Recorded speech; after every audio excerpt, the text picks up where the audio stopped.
नमस्कार। India debate में आप सबका स्वागत है। मैं हूं आशुतोष पाठक। मित्रों, आज शनिवार है और शनिवार के दिन एक विशेष खबर आपके लिए लाया हूं। खबर बहुत जबरदस्त है। ठाकरे और खान गैंग को सोने नहीं देगा। यह खबर ऐसी है जो इस दोनों गैंग की नींद उड़ा देगी। अभी तक ये लोग चल रहे थे कि चलो मैनेज कर लेते हैं, कभी पुलिस को, कभी अदालत को, कभी नेता को, अभिनेता को। सारे लोग मैनेज करने में लगे हुए। आधी शक्ति इनकी मैनेज करने में थी। कहीं बैग पहुंचाया जा रहा था, कहीं ऊपर से दबाव दिया जा रहा था। अब ये जो बैग पहुंचाया जा रहा है, इसका किसी ने हमको पुष्टि नहीं की है, लेकिन पहुंचाए जा रहे हैं। ये किसी बात, इससे छिपी हुई बात नहीं है। और ये मैं क्यों कह रहा हूं? रिया चक्रवर्ती का इतना महंगा महंगा वकील कौन कर रहा है? इसकी जांच हो जाएगी, पता चल जाएगा पैसे कौन दे रहा है, कहां से आ रहे हैं। जो रिया चक्रवर्ती ने कहा था कभी कि मैं माननीय प्रधानमंत्री और गृह मंत्री से हाथ जोड़ करके विनती करती हूं कि सुशांत के मृत्यु की जांच सीबीआई करे, वही रिया चक्रवर्ती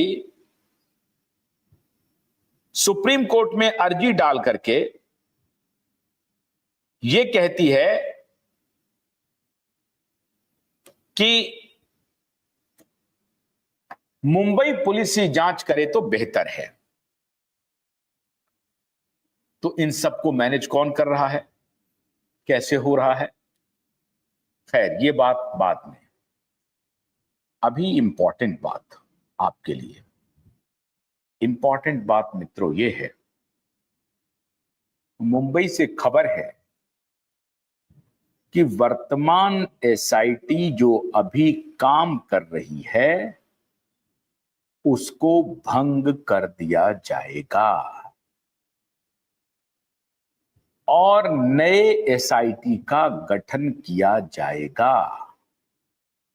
नए एसआईटी में कुछ बड़े नाम शामिल हो सकते हैं, क्योंकि इस पूरे केस को इन माफियाओं ने, इन अपराधियों ने इस तरह से डिरेल करने की कोशिश की है कि अब सरकार के पास कोई चारा नहीं है कि इसमें सुपर इंटेलिजेंट ऑफिसर को अपॉइंट किया जाए जिसकी एक्सपर्टीज हो इस तरह के केस को सॉल्व करने की। इसलिए ये अंदर खाने बड़ी गंभीरता से चर्चा चल रही है कि इस एसआईटी के तो बूते की बात है नहीं।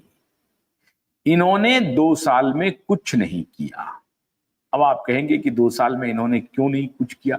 एकदम आपकी शंका बिल्कुल जायज है। शंका बिल्कुल जायज है। सरकार ने उन्हें कुछ करने ही नहीं दिया, वरना यह नामुमकिन सी बात है कि सरकार कोई आदेश दे और उसकी तामील ना हो और उस पर कोई अधिकारी काम ना करे। यह ऑलमोस्ट नामुमकिन है, लेकिन यह मुमकिन हुआ। मुमकिन ये क्यों हुआ? इसलिए क्योंकि निश्चित रूप से सरकार की मंशा में बहुत ईमानदारी नहीं थी। अगर सरकार की मंशा ईमानदार होती तो जुलाई 2022 में ही एसआईटी के 2023 दिसंबर 2022 में ही एसआईटी के गठन की घोषणा हुई, एसआईटी जांच करने की बात हुई और दिसंबर 2023 तक एसआईटी का कोई नाम लेने वाला नहीं था। फिर दबाव पड़ा क्यूबाइट नेटवर्क का, supreme court, high court litigant association का। इन दोनों के सौजन्य से जनता की महाअदालत लगी दिल्ली में, महाराष्ट्र सदन में। उसके बाद सरकार की नींद खुली और जब पूरे देश भर में लोगों के आंदोलन ने जोर पकड़ा और सोशल मीडिया पे जबरदस्त खिंचाई हुई सरकार की, तो सरकार ने मजबूरी में 2023 में दिसंबर में एसआईटी में कौन कौन ऑफिसर रहेंगे इसके नाम की घोषणा की, लेकिन वो तीनों ऑफिसर कुछ नहीं किया। अब सवाल है कि एसआईटी में मान लीजिए कि घोषणा हो गई, अब हर कदम पे देवेंद्र फडणवीस तो इनको रोक नहीं रहे थे, ये कुछ तो कदम बढ़ाते, कुछ तो जांच करते। क्या देवेंद्र फडणवीस ने इन्हें यह कह दिया कि मैंने आपको आपके नाम की घोषणा कर दी है, आप तब तक कुछ मत करना जब तक मैं आपको इशारा न करूं? ऐसी बात है। सवाल है कि एक वर्दी पहन करके कोई ऑफिसर किसकी ओथ लेता है? मुख्यमंत्री की ओथ नहीं लेता है, वो संविधान की ओथ लेता है। और संविधान का ओथ लेते समय वो ये स्वीकार करता है कि मुझे वर्दी की लाज रखनी है, मुझे न्याय के साथ खड़ा होना है, सत्य के साथ खड़ा होना है। अब नेता चाहे कोई भी हो, उन्होंने आपकी ड्यूटी लगा दी तो आपकी ड्यूटी ये है कि आप जांच करना शुरू करेंगे, और कल को उसी नेता को आप घेर लेंगे जो नेता आपको यह कह करके कहे हैं कि भाई आप जांच कीजिए। पब्लिक में आप ये काम जाकर के कर सकते थे और आप इंक्वायरी अपने हिसाब से चला सकते थे, आपने नहीं चलाई। आपको डर था, मतलब ये कि अपने पॉलिटिकल मास्टर का डर था, या आप अपने पुराने पॉलिटिकल मास्टर का हिसाब दे रहे थे, उनका ऋण चुकता कर रहे थे।